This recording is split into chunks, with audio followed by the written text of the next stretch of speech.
Hello friends, તો આજે તમારી સાથે હું નવરાત્રી કે પછી દિવાળીના ડેકોરેશન માટેના આઈડિયા શેર કરીશ. જો આ રીતના તોરણ તમે દરવાજા પર કે માતાજી સ્થાપિત કરતા હોય તો ત્યાં તમે કરી શકો છો, અને દરવાજા પર તમે આ રીતનું બનાવી અને ડબલ સાઇડ ટેપથી ચોંટાડીને એકદમ સરસ દિવાળીનું ડેકોરેશન કરી શકો છો. તેનો આઈડિયા તમારી સાથે શેર કરું છું. તો ચાલો પહેલા વિડીયો શરૂ કરી દઈએ. તો અહીંયા મેં 6 પાન, આંબાના 6 પાન લઈ લીધા છે. તેના આગળના જે ડાળીના ભાગ હોય તેને કટ કરી દેવાનું, અને આ રીતે જે રીતે વિડીયોમાં તમને બતાવું તે રીતે તમારે તેને સેટ કરી દેવાના. તો આ રીતે આપણે બધા પાન સેટ કરી લઈશું. અને વિડીયો ગમે તો ચેનલને લાઈક, શેર અને સબસ્ક્રાઇબ જરૂરથી ગમજો. તો દિવાળી ડેકોરેશન તમે આ રીતે કરજો. અને ઊંધા પાન લેવાના છે આ રીતે, અને સ્વાય દોરાથી આપણે તેને સ્વાય દોરાના મદદથી આપણે તેનો સરસ ડેકોરેશન બનાવીશું દરવાજા માટે. તો એક ફૂલ પણ તેની અંદર લગાવી દીધું, અને ત્યાર પછી હવે આપણે તેને આ રીતે જો એક ગુબ્બારો હોય ને એ રીતનું તૈયાર કરવાનું છે.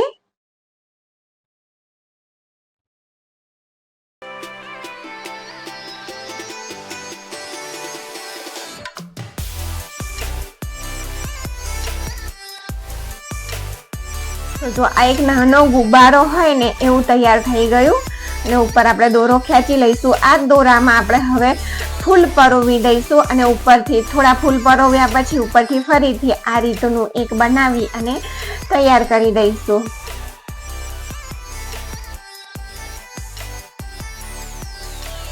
તો એકદમ સરસ, ઈઝી અને એકદમ યુનિક લાગતા ડેકોરેશનને તમે જરૂરથી ટ્રાય કરજો. આખો નીચે દરવાજાથી ઉપર બરહાક સુધીનું તમે આખું બનાવીને લટકાવશો ને તો એકદમ સરસ લાગશે. તો જો એ રીતે આપણે 2 તૈયાર કર્યા છે, પણ તમારે આખું તૈયાર કરવાનું. તો દિવાળીના દિવસે એકદમ સરસ લક્ષ્મીમાં તમારા ઉપર ખુશ થઈ જશે એવું તૈયાર થશે. ત્યાર પછી અહીંયા આપણે બીજું જોઈ લઈએ. તો અહીંયા આંબાના જ પાનનો ઉપયોગ કર્યો છે મેં બધા ડેકોરેશન માટે કે તોરણ માટે. તો આ રીતે તમારે 4 પાન લેવાના, અને આ રીતે 4 બાજુ ગોઠવી અને સ્ટેપલર મારી દેવાની. આ તમે વધારે બનાવી અને એક અહીંયા મેં ડબલ સાઈડ ટેપ લીધી છે, અને એની ઉપર લગાવી અને આપણે પાન ઉપર ચોંટાડી દઈશું. તમે આ રીતના વધારે બનાવી અને કોઈ કાપડ ઉપર સ્વાય દોરાથી સાંધી અને દરવાજા ઉપર તમે લગાવી શકો છો. જો તમે જોઈ શકો છો કે કેટલું ઈઝી અને એકદમ સરસ લાગે છે. ત્યાર પછીનો જો અહીંયા ત્રીજું આપણે આ રીતનું જે પીળા ફૂલ વાળું છે ને તે રીતનું બનાવીને તૈયાર કરીશું. તો ચાલો આપણે ત્રીજું દિવાળી ડેકોરેશન કે નવરાત્રીમાં માતાજીને ખુશ કરવા માટે આ રીતે તમે બનાવી શકો છો. તો અહીંયા આંબાના જ પાન લીધા છે, અને બને ને ત્યાં સુધી અહીંયા જો બધા આંબાના પાન એક સરખા હોય ને એ સાઈઝ નું લેજો, તો એકદમ સરસ બનીને તૈયાર થશે. અહીંયા મારી પાસે થોડા નાના મોટી પાન હતા. તો આ રીતે જો જે રીતે વિડીયોમાં તમને બતાવું તે રીતે વાળી અને અહીંયા આપણે સ્ટેપલર મારી દઈશું. એ બધા તૈયાર કરી દેવાના. તો અહીંયા મેં 4 કર્યા છે, તમે મોટું સર્કલ પણ બનાવી શકો છો.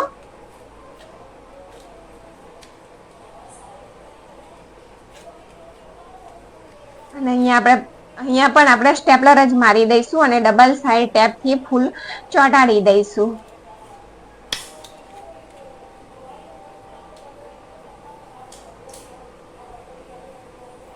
અને વિડીયો ગમે તો ફરીથી ચેનલને લાઈક, શેર અને સબસ્ક્રાઇબ જરૂરથી કરજો.